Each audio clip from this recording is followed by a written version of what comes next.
Assalamualaikum warahmatullahi wabarakatuh. Nama saya Eka Septiani. Pada kesempatan kali ini, saya akan menjelaskan mengenai apa itu korelasi dan satu jenis korelasi, yaitu korelasi Pearson. Berikut penjelasannya. Pertama-tama, saya akan menjelaskan apa itu korelasi. Istilah korelasi pertama kali ditemukan oleh Karl Pearson pada awal 1900 yang biasa dikenal dengan sebutan korelasi Pearson Product Moment. Kata korelasi diambil dari bahasa Inggris yaitu correlation yang artinya saling hubungan atau hubungan timbal balik. Sekarang kita masuk ke korelasi linier sederhana. Korelasi linier sederhana bertujuan untuk mengetahui apakah ada hubungan antara dua variabel dan juga keeratan korelasinya. Nah, korelasi dikenal sebagai penyebab dan akibat. Data akibat atau dipengaruhi disebut dengan variabel terikat atau dependent variabel, sedangkan data penyebab disebut variabel bebas atau independent variabel. Terdapat 4 tingkatan data variabel, yaitu nominal, interval, rasio, dan ordinal. Pertama-tama saya akan menjelaskan apa itu data nominal. Nah, data nominal adalah pengelompokan atau kategori sehingga masuk ke dalam suatu kelas. Contohnya, kategori jenis kelamin. Misal, pria diwakilkan dengan angka 1 dan wanita diwakilkan dengan angka 2. Angka-angka dalam kategori tersebut tidaklah bermakna kuantitatif, tetapi hanya sebagai pengelompokan saja. Kedua, data interval. Nah, data interval adalah data hasil pengukuran yang memiliki jarak yang sama. Contohnya, terdapat 4 huruf P, Q, R, S. P diwakilkan dengan angka 5, Q diwakilkan dengan angka 10, R diwakilkan angka 15, dan S diwakilkan dengan angka 20. P dan Q berinterval 5, Q dan R berinterval 5. Begitu juga dengan R dan S. Yang ketiga, data rasio. Data rasio adalah data yang dapat membedakan satu dengan yang lainnya, dapat menunjukkan tingkatan, jarak antara tingkatan adalah sama dan memiliki nol mutlak. Contohnya seperti nilai statistik yang didapatkan oleh para mahasiswa.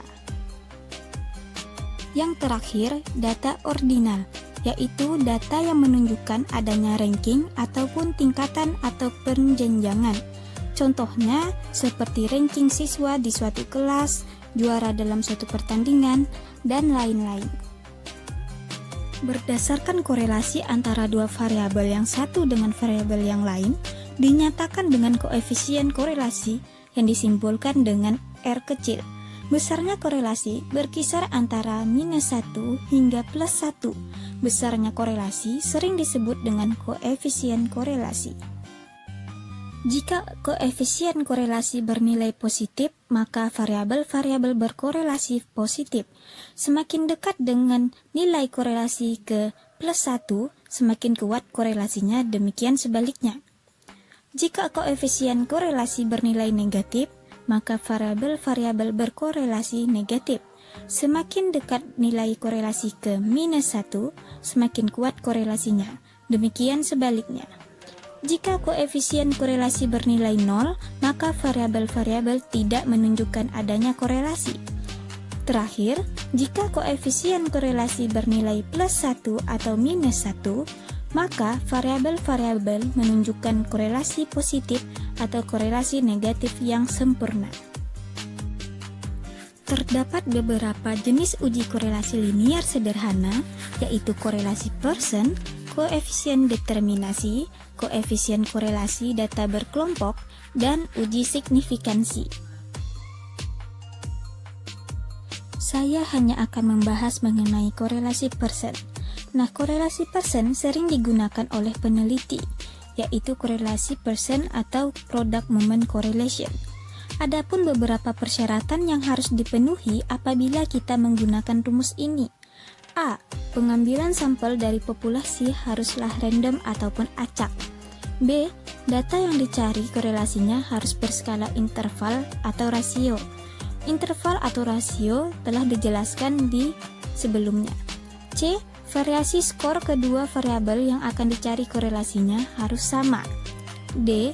Distribusi skor variabel yang dicari korelasinya hendaknya merupakan distribusi unimodal.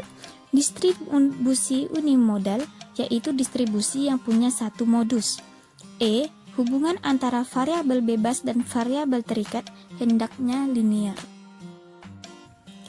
Untuk mencari korelasi antara variabel bebas yang disimbolkan dengan X dan variabel terikat yang disimbolkan dengan Y dapat ditentukan dengan dua metode, yaitu metode least square dan metode product moment.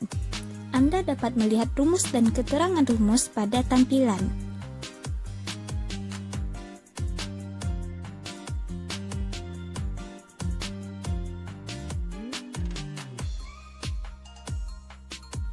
Kita langsung masuk ke contoh. Hitunglah korelasi dari pendapatan yang merupakan variabel X dan pengeluaran yang merupakan variabel Y sebagai berikut. Tersedia tabel dari pendapatan dan pengeluaran dosen UPGRI dalam jutaan rupiah. Yang ditanyakan, pertama, hitunglah korelasi dengan metode least square dan product moment.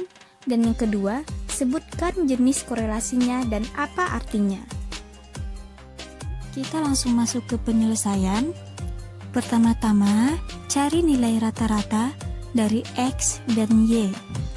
Lalu, kita masuk ke tabel.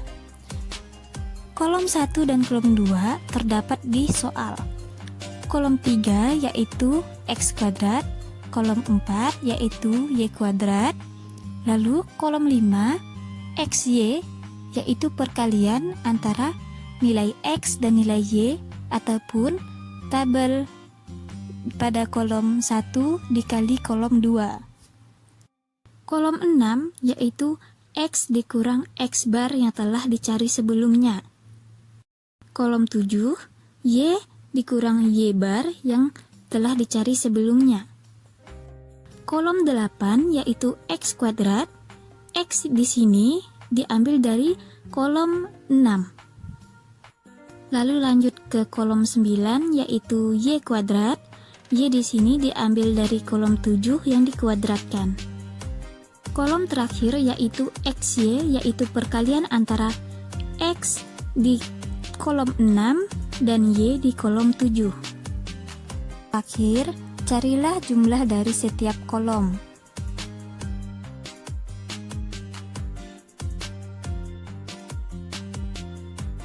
Pertama-tama, kita menggunakan metode least square.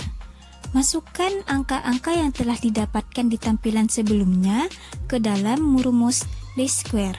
Maka didapatlah angka 0,98.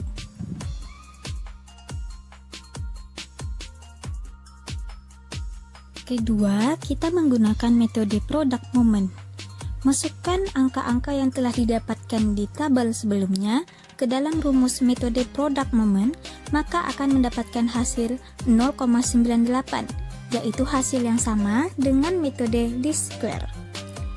Selanjutnya, kita akan menjawab pertanyaan nomor 2, yaitu sebutkan jenis korelasinya dan apa artinya. Jenis korelasinya adalah korelasi positif dan sangat kuat.